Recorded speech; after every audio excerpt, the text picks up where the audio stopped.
Court से CBI और ED जैसी जांच एजेंसियों की कार्यशैली किस तरीके से कोर्ट में लगातार घेरों में रही है, उसका आज एक बड़ा परिणाम दिखाई पड़ा है जब सीबीआई ने दिल्ली शराब घोटाले में सीबीआई की विशेष अदालत ने अरविंद केजरीवाल, मनीष सिसोदिया समेत सभी 23 अभियुक्तों को बरी कर दिया और बताया कि सीबीआई के आरोपों में कोई दम नहीं है। पूरी तरीके से खारिज कर दिया और ये कहा कि इसमें किसी तरह का कोई मामला नहीं बनता है। जो आरोप लगाए हैं वो आरोप बिल्कुल बेबुनियाद है, उनमें कोई उसका ग्राउंड ही नहीं है। पूरी डिटेल क्या कुछ है इस पर हम लोग बात करेंगे, लेकिन एनडीए को, भारतीय जनता पार्टी को एक बड़ा झटका लगा है दक्षिण भारत में। दक्षिण में अपनी पैठ बढ़ाने की वो दूसरी पार्टियों की मदद से वहां पर जिस तरीके से घुसने की कोशिश कर रही है, उसकी कोशिश में ज़बरदस्त एक झटका लगा है जब एआईडीएमके के नेता और तमिलनाडु के पूर्व मुख्यमंत्री पनीर सेल्वम शामिल हो गए डीएमके में, यानी सत्तारूढ़ पार्टी में, डीएमके में। और वहाँ इससे निश्चित तौर पर बीजेपी की कोशिशों को एक बहुत बड़ा झटका है, क्योंकि एआईएडीएमके एनडीए का हिस्सा रही है और पनीर सेल्वम भी भारतीय जनता पार्टी के बड़े करीबी समझे जाते रहे हैं। क्या होगा और किस तरीके से इस पर प्रतिक्रियाएं आ रही हैं, इस पर हम लोग बात करेंगे। लेकिन बात करते हैं पहले दिल्ली की राउज एवेन्यू कोर्ट की, जो सीबीआई की विशेष अदालत, जिसमें दिल्ली में शराब नीति को लेकर उस समय के मुख्यमंत्री दिल्ली के यानी अरविंद केजरीवाल और डिप्टी सीएम मनीष सिसोदिया पर जो आरोप लगे थे वो कोर्ट में पूरी तरीके से धराशायी हो गए। क्या कुछ कहा है वकील ने, केजरीवाल के वकील ने इस केस के खारिज होने के बाद, उनको सुन लेते हैं। उसके बाद देखते हैं कि अरविंद केजरीवाल की क्या प्रतिक्रिया रही इस फैसले पर।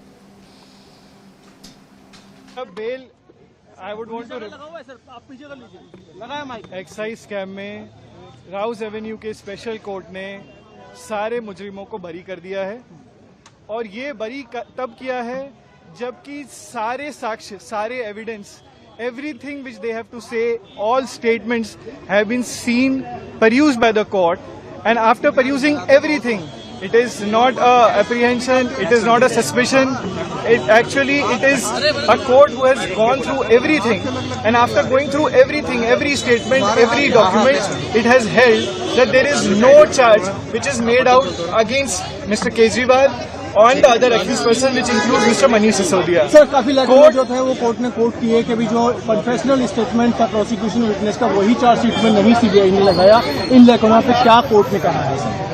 I would not go to everything, but court ने एक रिमार्क किया है कि court during the proceedings in charge had asked for the confessional statement which was made in 3064.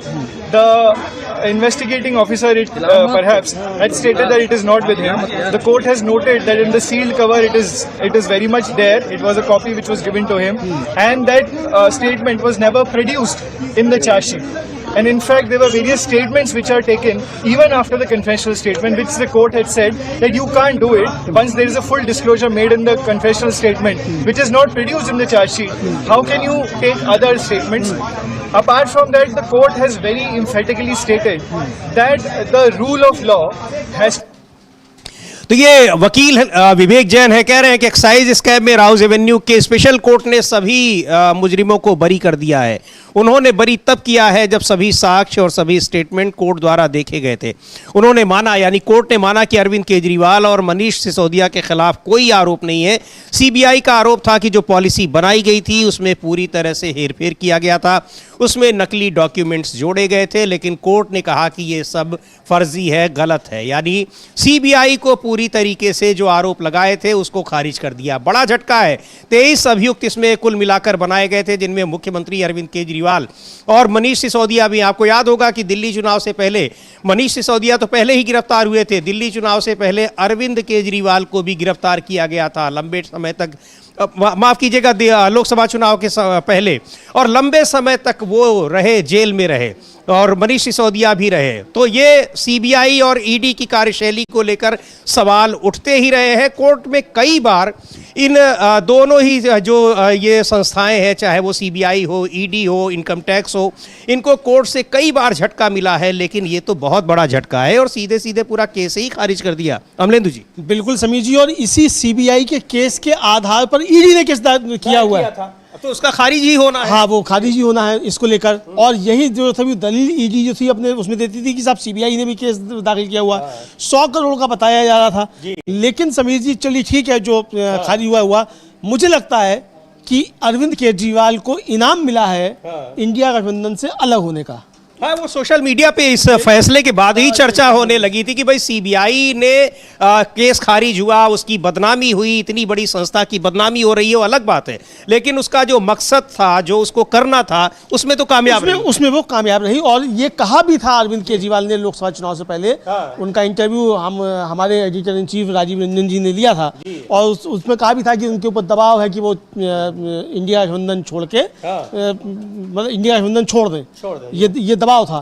तो वो केजरीवाल ने इस बात को स्वीकार किया। तो इसका मतलब ये है कि ये दबाव बनाया जा रहा था इस केस के जरिए कि भाई आप इंडिया गठबंधन छोड़ दीजिए और तो आपके केस जो है ये खत्म कर दिए जाएंगे। तो ये साफ तौर पर देखने में समीर जी आया है। अब ये चर्चा खूब चल रही है कि इंडिया गठबंधन छोड़ने का इनाम जो है वो अब अरविंद केजरीवाल को मिल गया है। जी बिल्कुल, अब जो कुछ भी है उस पर प्रतिक्रियाएं निश्चित तौर पर आएंगी, लेकिन बहुत कुछ सोशल मीडिया पर प्रतिक्रियाएं आनी शुरू हो गई हैं। बहरहाल अरविंद केजरीवाल क्या कह रहे हैं, बड़े भावुक हो गए, रोने लगे जब ये इस फैसले के बाद मीडिया ने उससे बातचीत की। एक बार सुनते हैं क्या कह रहे हैं। पिछले कुछ सालों से भारतीय जनता पार्टी जिस तरह से शराब घोटाला कर रही थी और हमारे ऊपर आरोप लगा रही थी, आज कोर्ट ने सारे आरोप खारिज कर दिए और जितने भी एक्यूज्ड थे सबको डिस्चार्ज कर दिया। हम हमेशा कहते थे सत्य की जीत होती है, हमें भारतीय न्याय प्रणाली पे भरोसा है। मुंह पे जा रहे सर के माइक नीचे। मैं जज साहब का बहुत बहुत शुक्रिया अदा करता हूं जिन्होंने हमारे साथ न्याय किया, सत्य की जीत हुई। मैं हमेशा कहता था कि भगवान हमारे साथ है। मोदी जी ने और अमित शाह जी ने मिलके आजाद भारत का सबसे बड़ा राजनीतिक षड्यंत्र रचा। आम आदमी पार्टी को खत्म करने के लिए आम आदमी पार्टी के सबसे बड़े 5 नेताओं को जेल में डाल दिया गया। यहां तक कि सिटिंग चीफ मिनिस्टर, जो आज तक भारत के इतिहास में कभी नहीं हुआ, सिटिंग चीफ मिनिस्टर को उसके घर से घसीटकर जेल में डाला गया और 6 महीने तक जेल में रखा गया। हमारे उप मुख्यमंत्री मनीष सिसोदिया जी, उनको लगभग 2 साल तक जेल में रखा गया। पूरा का पूरा फर्जी केस था। हमारे ऊपर कीचड़ फेंका गया। 24 घंटे टीवी चैनलों के ऊपर डिबेट चलते थे, खबरें दिखाई जाती थी केजरीवाल भ्रष्ट है, केजरीवाल भ्रष्ट है।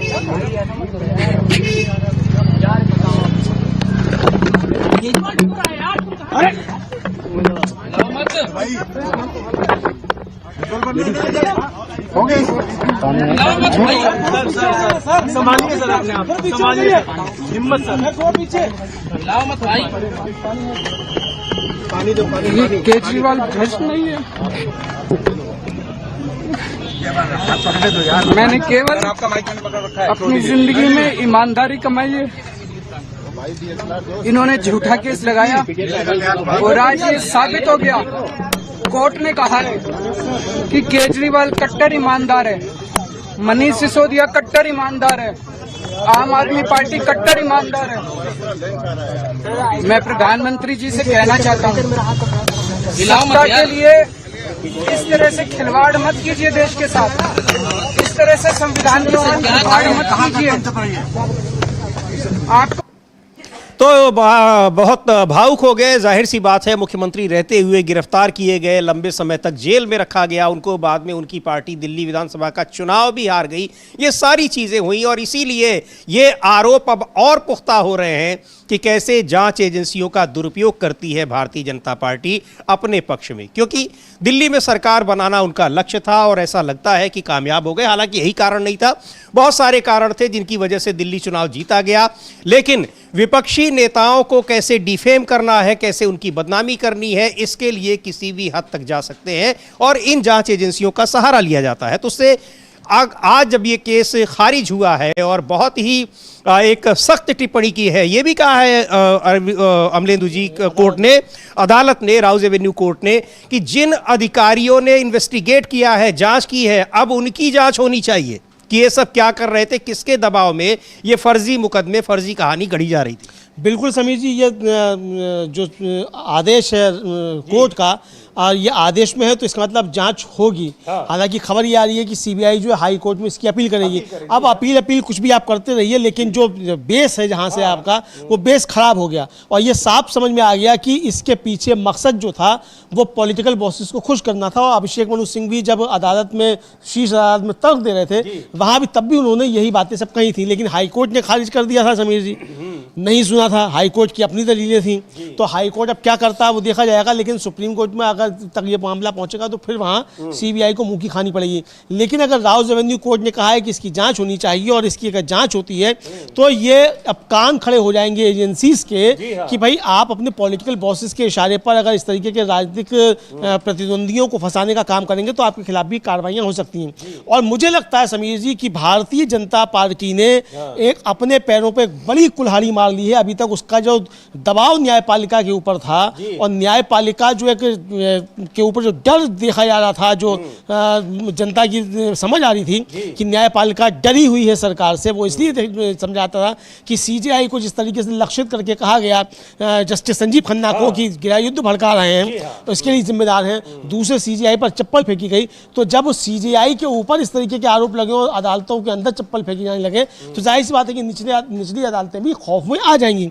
लेकिन जिस तरीके से भारतीय जनता पार्टी की सरकार ने एनसीईआरटी के जरिए हमला किया न्यायपालिका के ऊपर, तो अब न्यायपालिका को भी ये समझ में आने लगा कि अरे ये तो हमारे अस्तित्व पर ही हमला कर रहे हैं। समीर जी, पूरी लोकतांत्रिक व्यवस्था अगर टिकी हुई है तो आम आदमी की आखिरी आस जो है वो न्यायपालिका से है कि भाई सरकार जुल्म करेगी तो हम न्यायपालिका से जाकर न्याय ले सकते हैं। वो एक अलग मसला है कि कितने लोग सुप्रीम कोर्ट तक पहुंच सकते हैं, लेकिन फिर भी ये आशा रहती है कि हम सुप्रीम कोर्ट पहुंचेंगे तो हमको न्याय मिलेगा। लेकिन यही आम आदमी की जो आस थी वो खत्म की जा रही थी। तो अब न्यायपालिका से भी इस तरीके के फैसले आने लगेंगे तो सरकार को पीछे हटना पड़ेगा। वैसे भी अल्पमत की सरकार है, कब तक है कब तक नहीं कहा नहीं आ सकता, लेकिन अब ये एक चाबुक जो है सरकार के ऊपर चलना वो शुरू हुआ है। बिल्कुल अमलेंदु जी, जो आपने सुप्रीम कोर्ट के जजेस के खिलाफ आपने बात की, तो ये एक तरीके से टेस्टिंग फेज था और उसमें मनबढ़ होती गई सरकार और आखिरकार एनसीईआरटी के किताब में सीधे सीधे न्यायपालिका में भ्रष्टाचार का पाठ पढ़ाना शुरू कर दिया गया बच्चों को। लेकिन यही कदम ऐसा लगता है कि उस पर भारी पड़ गया और आज के इस फैसले में भी उस कहीं न कहीं उसका एक प्रभाव दिखाई पड़ रहा है अदालतों में भी। लेकिन ये पहले ही लग रहा था, जैसा कहा जा रहा था कि इसमें बहुत ज़्यादा मजबूत तर्क नहीं है इन आरोपों में जो सीबीआई ने लगाए हुए हैं।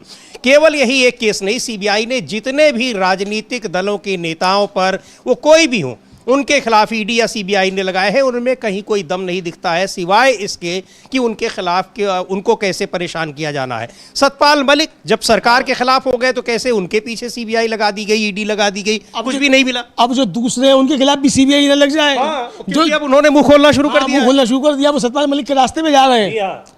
जगदीप धनखड़ साहब, उनकी भी हम लोग चर्चा करेंगे, बाद में चर्चा करेंगे। उन्होंने अब धीरे धीरे वो बताने लगे हैं कि इस्तीफा उन्होंने क्यों दिया। लेकिन ये बहुत बड़ा फैसला है, बहुत महत्वपूर्ण फैसला है और ये भी है कि इससे सबसे बड़ी बात ये है कि ये जो तमाम जांच एजेंसियां हैं, यानी सरकार की मशीनरी में काम करने वाले तमाम अफसर हैं, कर्मचारी हैं, उनके ऊपर भी अब थोड़ा उनको भी इस चिंतन मनन करना पड़ेगा कि अपने आकाओं के कहने पर गलत को सही और सही को गलत कम से कम नहीं बताए, उसका कम प्रतिरोध तो कर सकते हैं, जो गलत है वो करने से मना करें। उनको सही काम करने के लिए नियुक्त किया जाता है, सरकार पैसा देती है, सरकार अपने घर से पैसा नहीं देती है, टैक्स पेयर्स का पैसा देती है। तो बहुत सारा एक इसका आगे चलकर कुछ परिणाम दिखाई पड़ सकता है। अभी तमाम और भी केसेस सामने आएंगे जिसमें जो अदालतों में लंबित हैं, लेकिन ये एक बहुत बड़ा और महत्वपूर्ण फैसला है।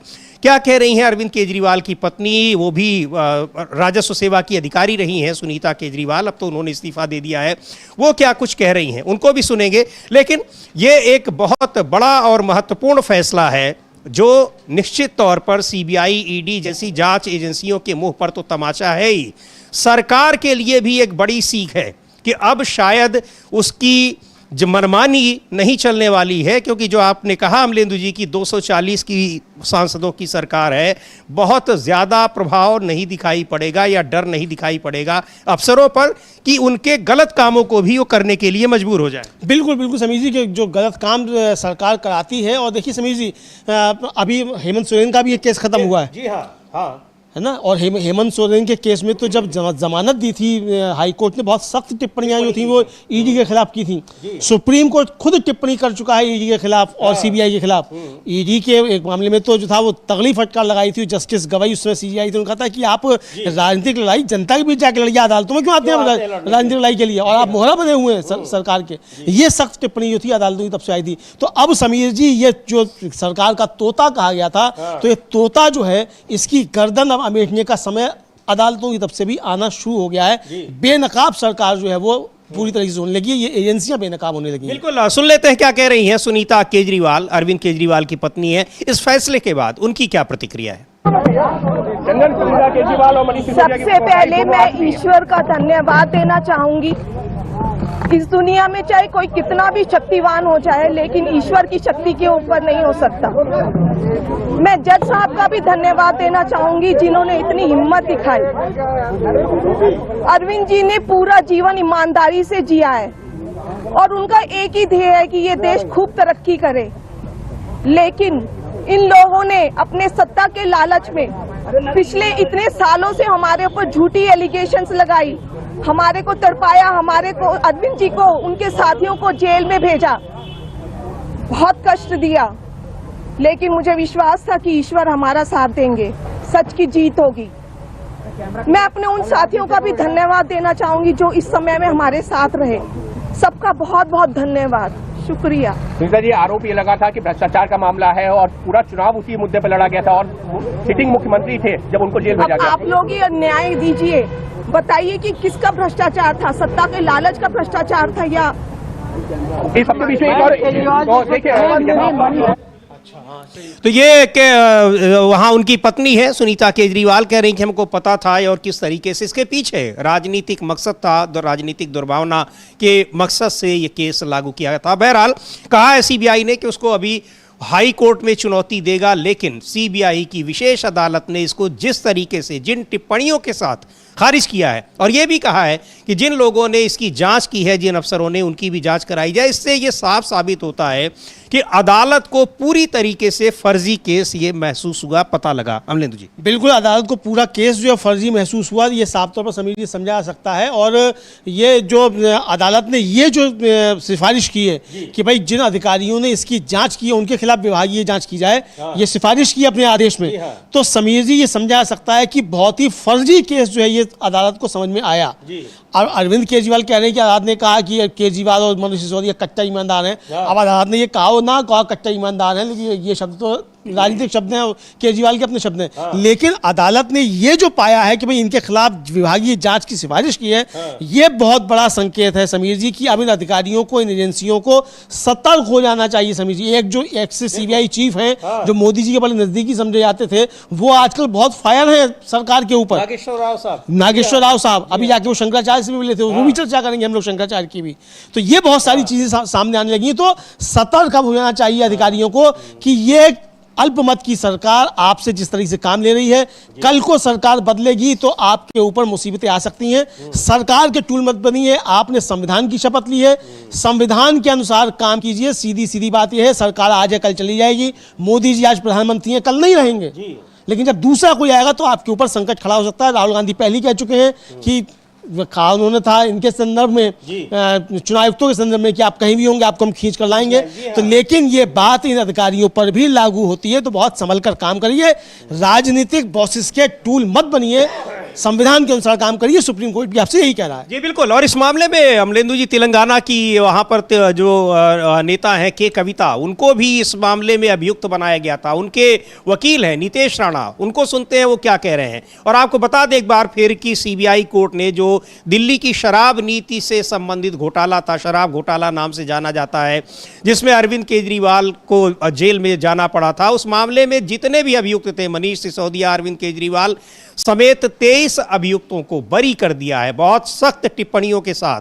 कि इस केस में कुछ भी नहीं था और उन अफसरों के खिलाफ जांच की सिफारिश की है, आदेश दिया है जिन्होंने इस मामले को इन्वेस्टिगेट किया कि कैसे आपने काम किया है। इस बात की जांच की जाएगी किसके दबाव में ये काम कर रहे थे। सुन लेते हैं नितेश राणा को, जो के कविता के वकील हैं। आपके जो क्लाइंट हैं अरुण रामचंद्र पिल्लई, उनको कोर्ट एनके कविता, यस, एनके कविता, उन दोनों को डिस्चार्ज कोर्ट ने कर दिया है। उनका स्पेसिफिक रोल बताया गया था, उसके रोल पर कोर्ट ने क्या ऑब्जर्वेशन दी है? आज सबसे पहले तो मैं बता दूं, आज दिल्ली एक्साइज केस के ऊपर फ्रेमिंग ऑफ चार्ज के ऊपर जजमेंट आना था और कोर्ट ने, ऑनरेबल कोर्ट ने आज सारे ही एक्यूज को डिस्चार्ज कर दिया इस ग्राउंड पे कि सीबीआई की इन्वेस्टिगेशन ठीक नहीं है, कोई भी मटेरियल नहीं है, कोई भी कोजेंट एविडेंस नहीं है जिसपे चार्ज फ्रेम किया जा सकता है। मैंने इस केस में के कविता जी और अरुण पिल्लई को रिप्रेजेंट किया और दोनों को डिस्चार्ज कर दिया। सर, एलिगेशन सीबीआई का ये भी था कि के कविता के बिहाफ पे उनका कोई जो एसोसिएट था, जो इसमें आरोपी था, वो साउथ लॉबी जो थी लिकर मैन्युफैक्चरर्स की, उसके साथ बातचीत में इन्वॉल्व थे। सर, साउथ लॉबी के वर्ड पे ही कोर्ट ने और जज साहब ने बहुत ऑब्जेक्शन किया कि ये वर्ड आया कहां से और किस तरह से ऐसे कंट्री को डिवाइड करने वाला वर्ड इस्तेमाल किया गया है। और कोई भी एविडेंस ना के कविता जी के खिलाफ और ना ही अरुण पिल्लई के खिलाफ कोर्ट सीबीआई ले आ पाई।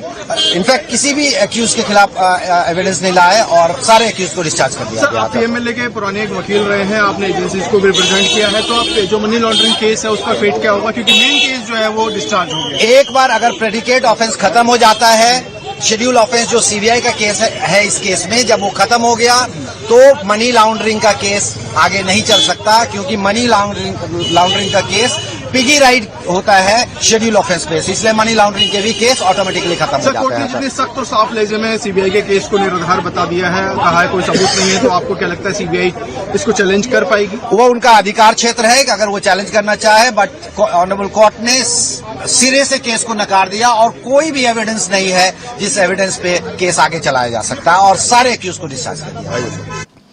तो कह रहे सिरे से नकार दिया। और बड़ी महत्वपूर्ण बात इन्होंने कही अमलेंदु जी, इस मामले में एक बहुत शब्द बड़ा पॉपुलर हुआ था कि साउथ लॉबी, उसी का ये जिक्र कर रहे हैं एक तरीके से। अब कह रहे हैं नितेश राणा कि उनको पूरे दक्षिण भारत के लोगों को, व्यापारियों को एक तरीके से बदनाम करने की कोशिश की सीबीआई ने। और इस मामले में ईडी ने भी मामला केस दर्ज कर रखा है, लेकिन वो कह रहे हैं कि ये तो अब अपने आप खारिज हो जाएगा क्योंकि ईडी का पूरा केस ही सीबीआई के केस के आधार पर। समझिए, ये बात मैंने भी कही थी कि भाई ईडी ने जो केस दायर किया वो सीबीआई के केस के आधार पर किया और उसी आधार पर वो तो अपने आप ही खारिज हो जाएगा और जांच वहां भी होगी। जो सिफारिश की है वो ये केस भी यहीं आएगा राउज रेवेन्यू कोर्ट में, यहाँ भी ये आएगा, तो जांच वहाँ भी होगी, आदेश वहाँ भी आएगा। तो अब ये बचना चाहिए अधिकारियों को। इस बीच के कविता जो है उन्होंने भी शुक्रिया अदा किया है अपने समर्थकों का, हालांकि बहुत छोटी सी बाइट है, वो भी हम लोग देख लेंगे बाद में। लेकिन ये साफ तौर पे समझ में आ रहा है समीर जी कि ये मामला अब आगे काफ़ी ज़्यादा बढ़ेगा और जिस तरीके से के कविता के वकील जो है नितेश राणा, वो जो कह रहे हैं कि इस केस में के कविता और पिल्लई को रिप्रेजेंट किया था उन्होंने और दोनों को बरी कर दिया गया है और कोर्ट और जज ने साउथ लॉबी शब्द के इस्तेमाल पर एतराज जताया। अच्छा, वो जो लॉबी जिसको बताया गया था वो तो बीजेपी एनडीए में शामिल हो गया है, सांसद है जिसके लिए इस्तेमाल किया गया था, तो इस पर उन्होंने एतराज जताया। और एक बार जब संबंधित अपराध हटा दिया जाता है तो मनी लॉन्ड्रिंग केस आगे नहीं बढ़ाया जा सकता, क्योंकि मनी लॉन्ड्रिंग केस तय अपराध पर ही निर्भर था, इसलिए मनी लॉन्ड्रिंग केस भी अपने आप हटा दिया गया है। ये इसमें साफ तौर पर उनके वकील का कहना है कि कविता जी बिल्कुल। तो ये इस मामले में सीबीआई कोर्ट ने, जो राउज रेवेन्यू कोर्ट की सीबीआई की विशेष अदालत है, उसने इस केस को खारिज कर दिया है कि कोई दम नहीं, और बहुत ही सख्त टिप्पणियों के साथ अब जिन अधिकारियों ने जांच की थी अब उनकी जांच होगी, कोर्ट का यह आदेश है। बहुत ही महत्वपूर्ण खबर है और इसको लेकर कांग्रेस के नेता हैं संदीप दीक्षित। उनका ये कहना है कि सीबीआई ने ठीक से मामले को परसू ही नहीं किया, यानी उन्होंने इसको ठीक से नहीं किया है, या कुछ कुल मिलाकर उनका ये कहना है कि ये मामला इस तरीके से खारिज नहीं होना चाहिए। सुन लेते हैं संदीप दीक्षित, फिर बात करते हैं कि ऐसा वो क्यों कह रहे हैं। देखो, अगर न्याय प्रक्रिया न्याय रूप से चलती है तो मेरे हिसाब से तो आरोप तय होंगे, लेकिन ऐसा है ना, भारतीय जनता पार्टी और आम आदमी के संबंध जो हम बार बार कह रहे हैं वो राजनीतिक हैं और वो एक दूसरे की मदद करते हैं।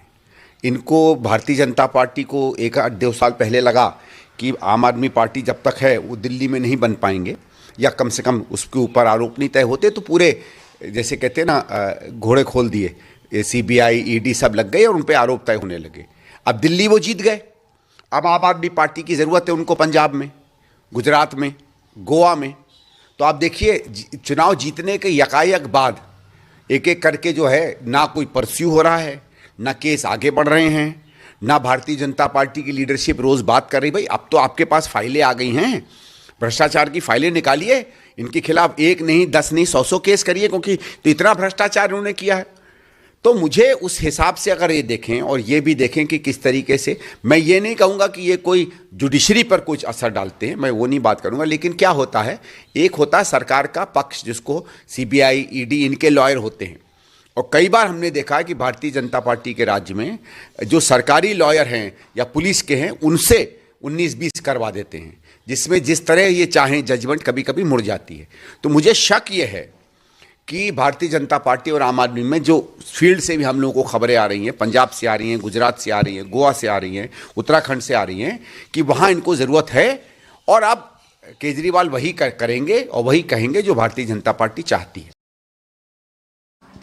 तो ये बिल्कुल वही बात कर रहे हैं अमलेंदु जी जो अभी आप थोड़ी देर पहले बता रहे थे कि कैसे इन पर दबाव डाला जा रहा था और कहीं न कहीं दोनों की मिली भगत। और संदीप दीक्षित इसलिए भी कह रहे हैं कि अरविंद केजरीवाल वो व्यक्ति हैं, उनकी वो पार्टी है, आम आदमी पार्टी के राष्ट्रीय संयोजक हैं, जो जिन लोगों ने किस तरीके से उस समय की दिल्ली सरकार जिसमें संदीप दीक्षित की मां शीला दीक्षित मुख्यमंत्री थी, कितने भ्रष्टाचार के आरोप लगाए और उन सारे आरोपों में कभी कोई इन्होंने केस नहीं फाइल किया, किसी ने भी नहीं किया, क्योंकि उन केसेस में दम नहीं था। ये कहा जाता है कि पूरी तरह से फर्जी केस थे, अगर वो आए भी होते कोर्ट में तो ऐसे ही खारिज हो जाते। तो ये संदीप दीक्षित का सीधा आरोप है कि ये आम आदमी पार्टी और बीजेपी दोनों की मिली भगत है। हाँ बिल्कुल, ये संदीप दीक्षित का आरोप है। अब ये मिली भगत है या नहीं है हम नहीं कह सकते, लेकिन दबाव की बात तो अरविंद केजरीवाल ने खुद स्वीकार की थी कि भाई दबाव था इंडिया गठबंधन छोड़ने का, और ये देखा भी गया कि लोकसभा चुनाव के बाद तुरंत उन्होंने इंडिया गठबंधन से अलग होने का फैसला भी कर लिया। और फिर पहले चुनाव से, विधानसभा चुनाव से पहले तो आरोप लगाते रहे खूब कि गड़बड़ी की जा रही है, वोटर लिस्ट में गड़बड़ी की जा रही है, चुनाव आयोग से मिलकर की जा रही है, लेकिन चुनाव हारने के बाद एक भी शब्द इस पर अरविंद केजरीवाल ने नहीं कहा कि दिल्ली में बेईमानी हुई, कि किस तरीके से क्या हुआ, खुद चुनाव हार गए, कैसे हार गए, उससे पहले लगातार कह रहे थे। तो ये समझा गया, ये एक आम से मतलब परसेप्शन बना कि अरविंद केजरीवाल भी कंप्रोमाइज हो गए थे। राहुल गांधी जो मोदी जी के लिए कह रहे हैं कि मोदी इज कंप्रोमाइज, तो अरविंद केजरीवाल के बारे में समझा गया कि अरविंद केजरीवाल भी कंप्रोमाइज हो गए थे, और शायद उस कंप्रोमाइज होने का फायदा जो है वो अब जाकर मिला है, ऐसा भी चर्चाएं चलने लगी। वही बात तो कह भी रहे हैं, यही बात कह रहे हैं संदीप दीक्षित की ये कहीं ना कहीं उनको जो ये राहत मिल रही है उसके पीछे कुछ ना कुछ हो सकता है। हालांकि ये फैसला कोर्ट का है, लेकिन कोर्ट में पैरवी जिस तरह से होती है वो तो सरकार के ही लोग होते हैं। सीबीआई निश्चित तौर पर सरकार के अंडर में काम करने वाली संस्था है। बहरहाल एक बड़ी खबर है, बहुत ही महत्वपूर्ण खबर है कि इस पूरे मामले में जिसमें एक पूरी की पूरी पार्टी को ही भ्रष्ट कह दिया गया था, उस मामले में सीबीआई ने कहा कि यह पूरी तरह से फर्जी है। खैर, इधर एक और बड़ा झटका लगा है भारतीय जनता पार्टी को दक्षिण भारत में। वहां जिस तरीके से अपने पैर पसारने की कोशिश कर रही है, तो वहां एक बड़े नेता, AIADMK के बड़े नेता हैं, मुख्यमंत्री रह चुके हैं, वह तो पूर्व मुख्यमंत्री वहां की जो जयललिता थी उनके भी बेहद करीबी थे और भारतीय जनता पार्टी के भी बहुत करीबी माने जाते हैं। उन्होंने पार्टी छोड़ दी और वो शामिल हो गए हैं DMK में, और ये निश्चित तौर पर अब बीजेपी को बड़ा झटका है। DMK तो जाहिर सी बात है कि मजबूत होगी ही, लेकिन भारतीय जनता पार्टी की जो उम्मीदें थोड़ी बहुत रही होंगी, वैसे भी तमिलनाडु में कोई ऐसा असर नहीं है, लेकिन वो अपना असर बढ़ाने की कोशिश ज़रूर कर रही थी वहीं के स्थानीय नेताओं के जरिए।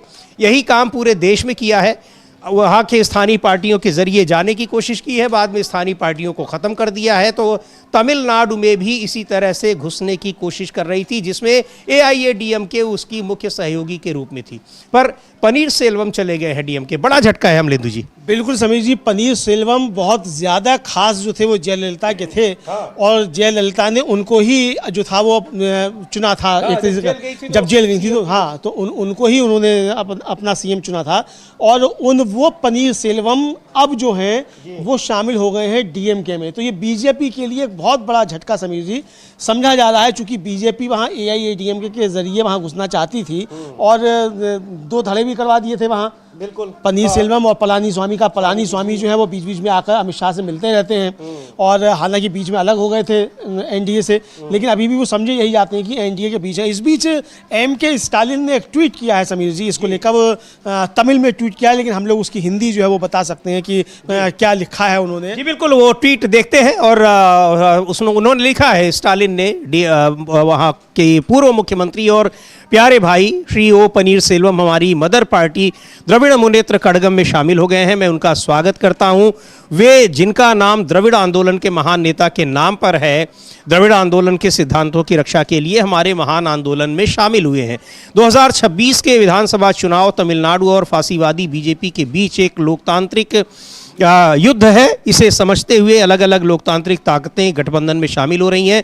भाई ओ पनीर सेल्वम जो हमारे साथ शामिल हुए हैं, दयालु, विनम्र हैं। उनका आना शुभ हो, तमिलनाडु की जीत हो, ये ट्वीट किया है और पनीर सेल्वम उनकी पार्टी में शामिल हुए हैं। तो निश्चित तौर पर एक मजबूत हुई है पार्टी और एक बड़ा झटका बीजेपी को लगा है कि जो AIADMK के जरिए वहां आगे बढ़ने की कोशिश कर रही थी, उसका सबसे बड़ा नेता ही चला गया डीएमके में। बिल्कुल बिल्कुल समीर जी, जिसके जरिए वहां पैर पसारने की आप कोशिश कर रहे थे और लंबे समय से आप यहां करा रहे थे तमिल संगमम काशी में, तो वो तमिल संगमम जो है इसका परिणति ये हुई है तमिल संगमम। तो तमिल उपराष्ट्रपति धनखड़ को हटा के बनाया गया, इसे सारा खेल जो उसके लिए किया गया। तो ये साफ तौर पर समझा जा सकता है कि ये खेल जो है बीजेपी का, ये अब उल्टा पड़ रहा है बीजेपी को। और वहाँ तो समीर जी मतलब बीजेपी विरोधी भावना बहुत तगड़ी है तमिलनाडु में।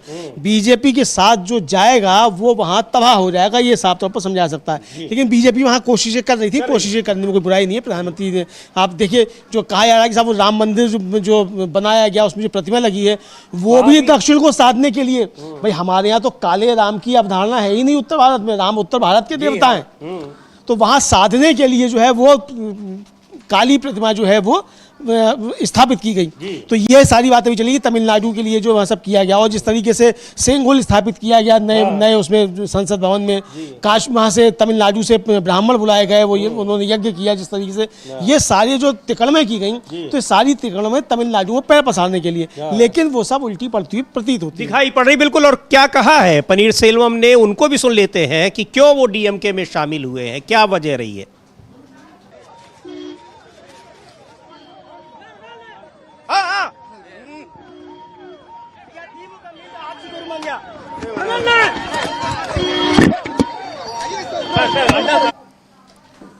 तो ये शामिल हुए हैं पनीर सेल्वम। उन्होंने कहा है कि जो डीएमके का शासन है, स्टालिन लोगों को अच्छा शासन दे रहे हैं और लोग इसे देख रहे हैं।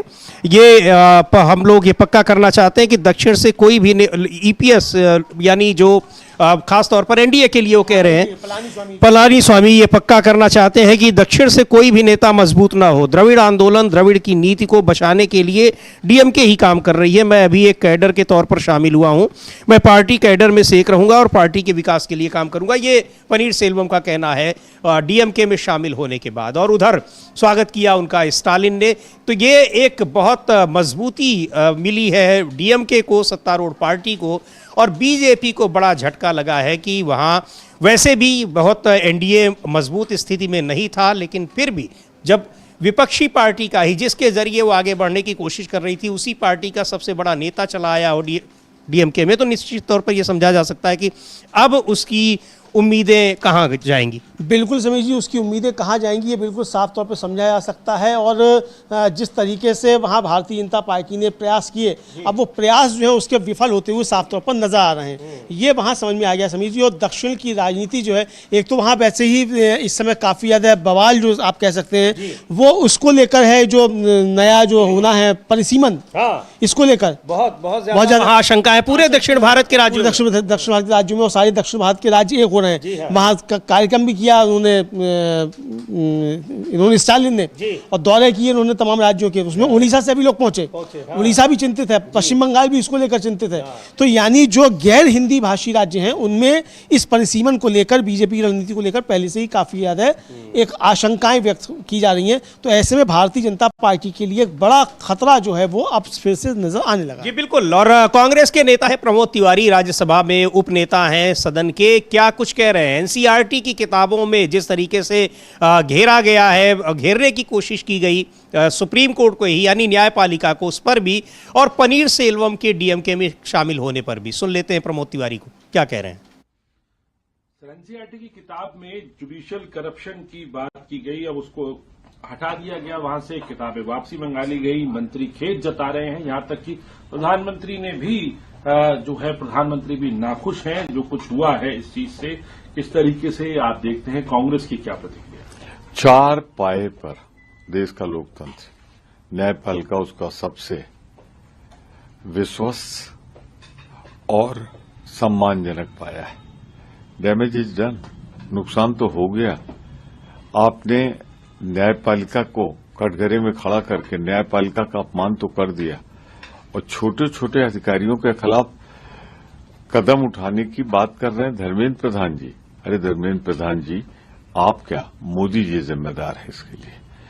जिस तरह से आरएसएस के लोग भर दिए गए हैं इन संस्थाओं में, वो विकृत कर रहे हैं इतिहास को, स्वतंत्रता संग्राम के इतिहास को विकृत कर रहे हैं।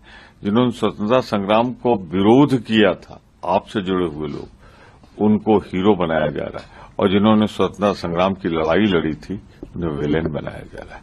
आप इतिहास बदल रहे हैं, और जब इतिहास बदलते हैं तो चूंकि एक गलत कदम उठ गया, जुडिशरी पे हमला हो गया, तो जुडिशरी ने संज्ञान ले लिया। मैं तो जुडिशरी से कहूंगा रोक लगाए कि जो इनके आरएसएस के लोग इन संगठनों में बैठ गए हैं, विकृत कर रहे हैं देश का इतिहास और वर्तमान, उनको निकाला जाए। और नैतिक जिम्मेदारी लेते हुए प्रधानमंत्री जी, शिक्षा मंत्री जी, आप अपने लिए क्या दंड निर्धारित करते हैं, बताइए। सर, इसके अलावा कैसे देखते हैं आप जो चुनाव है तमिलनाडु में, उससे पहले दो डेवलपमेंट दिखाई दे रही हैं। पहली है कि पनीर सेल्वम जो है, वो पनीर सेल्वम जो डीएमके के, एआईडीएमके के नेता रहे हैं, मुख्यमंत्री रहे हैं, आज डीएमके का दामन थाम लिया उन्होंने। कैसे, किस तरीके से? देखिए, डीएमके और अन्ना डीएमके तब तक थी जब तक जयललिता जी थी। अब न उसका कोई अस्तित्व है, न कोई विचारधारा है, और एक खौफ भी है। भारतीय जनता पार्टी जिससे हाथ मिला लेती है उसे निकल जाती है। तो अगर द्रविड़ तमिलनाडु की शान, तमिलनाडु की आन बनाए रखनी है, आइडेंटिटी बनाए रखनी है, तो भाजपा को वहां से पूरी तरह खदेड़ना होगा। पनीर सेल्वम जी का स्वागत है, पर एक चीज तय हो गया, अब चुनाव तो मात्र औपचारिकता रह गई, चुनाव का परिणाम आ गया। तो प्रमोद तिवारी कह रहे हैं कि वैसे भी ये आईएडीएमके जब तक जयललिता थी तब तक उसका था, उस पार्टी की स्थिति थी, एग्जिस्टेंस था, वैसे भी कमज़ोर है। और दूसरा ये भी है कि भारतीय जनता पार्टी जिससे मिल जा रही है, तो पिछले 10-11 साल का इतिहास है कि वो क्षेत्रीय पार्टियां जिन्होंने भी हाथ मिलाया वो कई टुकड़ों में बंट गई और वहाँ बीजेपी जाकर मजबूत हो गई। वो चाहे महाराष्ट्र हो, चाहे हरियाणा हो, चाहे ओडिशा हो, चाहे जो भी तमाम क्षेत्रीय पार्टियां हों। हालांकि कुछ जगहों पर मजबूत नहीं हो पाए हैं, लेकिन कोशिश यही रही है। तो वहाँ भी यही लग रहा था, यही सोचकर गए होंगे पनीर सेल्वम की अब पार्टी का ही भविष्य नहीं रहा है। हाँ, बिल्कुल यही सोच के गए होंगे, पार्टी का ही भविष्य नहीं रहा है। और दूसरा है कि बीजेपी के साथ तमिलनाडु में जो लगेगा वो खत्म हो जाएगा। तो वो ये समझ रहे हैं अच्छे तरीके से कि अगर राजनीति में जिंदा रहना है तो बीजेपी से दूरी बनाकर रखनी है। और ये परिस्थितियां समीजी सभी राज्यों में होती चली जाएंगी। तमाम क्षेत्रीय दलों के सामने ये चीज़ें सामने आएंगी कि बीजेपी से अब अलग होना पड़ेगा, इनके साथ रहेंगे तो खत्म हो जाएंगे। अब नीतीश कुमार ने विधानसभा में कह दिया ये सरकार नहीं चलेगी, सुनवाया था हम लोगों ने। अब क्यों नहीं चलेगी, क्या चलेगी, तो नीतीश कुमार जाने, लेकिन विधानसभा में खड़े होकर कहा उन्होंने, और उसका खंडन अभी तक कोई नहीं आया है। सरकार नहीं चलेगी, ये कहा कि हम तो वही हैं जब जहाँ 2002 में थे, जो 2002 में थे। तो ये इसका मतलब कि नीतीश कुमार समझ रहे हैं कि सरकार नहीं चलेगी। कौन सी नहीं चलेगी, बिहार की नहीं चलेगी कि दिल्ली की नहीं चलेगी, ये नीतीश कुमार जाने, लेकिन विधानसभा में उन्होंने कहा। तो ये साफ तौर पे समझ में आ रहा है कि ये आ रहा है। अब देखिए कि अरविंद केजरीवाल भी बी टीम समझे जाते थे बीजेपी की, और बी टीम को ही सबसे पहले फांसा बीजेपी ने। मतलब इतना फांसा कि आपको जेल तक पहुंचा दिया। तो ये किसी के सगे नहीं है। हाँ, जब तक आप इनके काम के हैं। अब वो हम लोग अभी सुनेंगे, अब धीरे धीरे बोलना शुरू किया है धनखड़ साहब ने भी धीरे धीरे बोलना शुरू किया। तो जब तक आप इनके काम के हैं तब तक ये आपके साथ हैं, और जहां इनको लगा कि ये आपके काम के नहीं है तो सबसे पहले ये आपको ही निकालेंगे अपने उससे। तो ये साफ तौर पे इनकी रणनीति जो है ये इसको धीरे धीरे लोग समझने लगे कि ये किसी के भी सगे हैं नहीं। जी बिल्कुल। और इधर एक जो सीबीआई कोर्ट का जो फैसला आया है राउस एवेन्यू कोर्ट का दिल्ली का, जिसमें शराब घोटाले में सभी अभियुक्तों को बरी कर दिया है, उस पर आम आदमी पार्टी के नेता हैं गोपाल राय, उन्होंने एक प्रेस कॉन्फ्रेंस की, क्या कुछ कहा उन्होंने इस फैसले के बाद, जो पार्टी की आधिकारिक जो प्रतिक्रिया है उस पर उन्होंने बात की है, उनको सुन लेते हैं। ऐतिहासिक फैसला सुनाया है। जिस तरह से भारतीय जनता पार्टी की केंद्र सरकार ने, खुद प्रधानमंत्री जी ने, गृह मंत्री ने, पूरी भारतीय जनता पार्टी ने जिस तरह से फर्जी केस लगा करके दिल्ली के चुने हुए मुख्यमंत्री को उठा करके जेल में डाला, उप मुख्यमंत्री को उठा करके जेल में डाला, हमारे सांसद को उठा करके जेल में डाला, जिस तरह से आम आदमी पार्टी के तमाम नेताओं को फर्जी केस लगा करके शराब घोटाला, शराब घोटाला, शराब घोटाला का झूठा प्रोपेगेंडा फैला करके अत्याचार और संविधान लोकतंत्र की हत्या की गई। आज अदालत ने अपना फैसला सुना करके ये साफ संदेश दिया है कि सत्य परेशान हो सकता है, पराजित नहीं हो सकता। भारत के इतिहास में पहली बार चुने हुए मुख्यमंत्री को, प्रचंड बहुमत के मुख्यमंत्री को उठा करके जेल में डाल दिया गया, उप मुख्यमंत्री को उठा करके जेल में डाल दिया गया। आज अदालत ने साफ तौर पर कहा, सीबीआई ने जो कोर्ट के अंदर रिपोर्ट प्रस्तुत की उसमें कोई आधार नहीं है। साफ तौर पर आज अदालत के फैसले के बाद यह स्पष्ट हो गया है कि भारतीय जनता पार्टी की सरकार ने, प्रधानमंत्री ने फर्जी शराब घोटाला नहीं हुआ था, यह सीबीआई घोटाला हुआ था। एजेंसियों का दुरुपयोग करके 2 साल तक लगातार पार्टी को खत्म करने का षड्यंत्र हुआ, नेताओं को प्रताड़ित किया गया, जेल में तरह तरह के जितना भी परेशान किया जा सकता था परेशान किया गया, सत्ता का दुरुपयोग किया गया, झूठा प्रोपेगेंडा फैलाया गया। हजार बार प्रधानमंत्री से लेकर के और भारतीय जनता पार्टी के प्रवक्ताओं तक ने झूठ बोला इस देश के सामने। आज उन सारे षड्यंत्रों का, सारे झूठ का, सारे आरोपों का, सारे संविधान और लोकतंत्र की धज्जियां उड़ाने के षड्यंत्र का सामान्य अदालत के फैसले के बाद पर्दाफाश हुआ है। हम भारतीय जनता पार्टी से कहना चाहते हैं, हम देख रहे हैं कि जिस तरह से